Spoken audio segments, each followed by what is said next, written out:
Okay, here is how to build the prop gun. It's a really, really cool tool. And let me show you. What you need is a basic blank gun. And I bought this years ago at Walmart. It came into a 2-pack. And this is what I used. It doesn't look like it, does it? What you're going to do is get this baby out, discard, and it's pretty much just a cheap blank gun. It doesn't even look like this. But what you're going to have to do, all right, is you will need a funnel. Now, these are the kind that are used for baking. Sure, you like to bake. She's always baking, so those ones you squeeze. So you can get whatever size you want. So you will need a funnel. All right, what you're going to need is, let's see here, nichrome wire. I'm going to explain the basics. If you don't understand what I'm talking about, maybe a friend of yours knows more about this.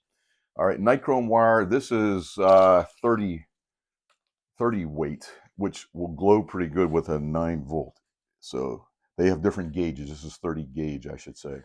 All right, so you're going to cut a piece of nichrome wire, and what you're going to do is wind it into like a few little circles. Now you could put a toothpick in here. That'll get it just right. But for now, I'm just going to wind it like this. You got two ends hanging down. These are your little leads. You're going to sand that a little bit, get a little bite to it. You're going to need some wire. It doesn't matter what color you have. You're going to need a fairly long piece. You need 2 of them. All right. And you're going to strip the ends of each wire. I'm only going to cut one right now. So you're going to strip the ends. I don't have my stripper on me right now, so it doesn't matter. All right. You're going to wrap the wire around the nichrome wire. And because you sanded it, it has a little bit of a bite to it. Now you're going to get your friend that you need, which is Mr. Soldering Iron. And you're going to need some solder and some flux. I always use flux paste. All right, so you're going to basically get a little bit of the flux paste. It'll hold it tighter. Put it onto where the nichrome wire that you wrapped around. You can put some flux paste on there. Okay. Get your soldering iron. Now this is not plugged in, and you're going to just put it onto it. It'll solder it. You're going to do the same with the other side. So you have 2 wires that come down. And you're going to use, let's see here, where is the heat shrink? I had heat shrink here somewhere. Oh, heat shrink tubing. Comes in the tube, all different diameters. You're going to get this heat shrink tubing, cut a little piece, and you're going to slide it up on and cover up where the wires connect. That's important. You could get a cigarette lighter to actually burn that, not burn it, to melt it. So it'll melt, it'll shrink, what it's supposed to do. So picture this now. You have 2 wires, not one. Each have a heat shrink. All right. What you're going to do is get your little cheap gun, and what I would do first is actually spray paint it. Now I had silver. Oh, you're going to get some silver spray paint, do it outside, lay it on a piece of newspaper, spray it so it's all silver. All right. And you're going to get your wire. And remember, there's 2 wires, and you're going to actually, you're going to need to, what I did anyway, was take this cartridge out. There's a little hole for the barrel. You're going to get a drill and just put a hole through there. You're going to thread this through with both wires so it extends like this. Okay, and because you have heat shrink on there, it will not touch. If it touches, it won't cause a short or something. So these 2 wires are going to be threaded all the way through.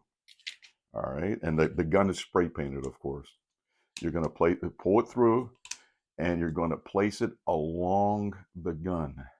And for this, you need a glue gun. Get it nice and hot, and you're going to place the wire all the way around and glue it all into place. So you have 2 wires that are going to be glued. This is going to be sticking out the barrel, and it's going to have 2 ends. Now you're going to need to make a cardboard handle. What I used was, this is just 2mm cardboard. You can get this online anywhere you want. And you got to use your, I mean, no one taught me this. You have to use your imagination, okay? I just kind of like made it almost like a little half rounded type of thing. And it has to be big enough. You're probably wondering why that barrel's a little long. It has to be big enough to hold a 9-volt battery. That's what powers the nichrome wire. That's what's going to give it the juice. There's a 9-volt battery in here. So A lot of work. it's a lot of work. So here's a 9-volt battery. You're going to wire a 9-volt snap holder in series, okay, to the actual wires that hold the nichrome wire. If you don't know how to do that, talk to somebody. It's very simple. I can't go into detail because this will be like a like 15 minutes. yeah, maybe a 2-hour video. 2 hours. All right. So anyway, you're going to cut your 2 millimeter cardboard. It's almost like the back of a tablet. If you go to a dollar store and get a tablet or something, some of them are 1 millimeter. But you're going to cut it and you're going to glue it together, and you're going to need some kind of some type of cloth. It so happened this cloth I have is similar to my vest I'm wearing, but it's not the It's not the best. it's not the vest. So I cut it just to make it look like ornate. And you need a momentary push button. Okay, this is normally open. Some of you may know what I'm talking about. If you do not, have a friend watch this that maybe knows about electronics. All right, so it's momentary. It's momentary, and it's normally open. You don't want to normally close because the circuit will be completed. Right. Okay. So you want to, when you push it. Now I tried to hide this during the performance. You want to don't show it, or you can cover it with the cloth. I mean, you can do what you want. Anyway, let's assume everything is all loaded into place. All right. You're going to need flash paper. You could get this at any magic dealer, and pretty much I get maybe an inch by inch piece, maybe an 1.5 inches by 1.5 inches. This is what you're going to do to make it sparkle. Use flash paper, don't use flash cotton. Flash cotton tends to, when it bursts, it may break the nichrome wire.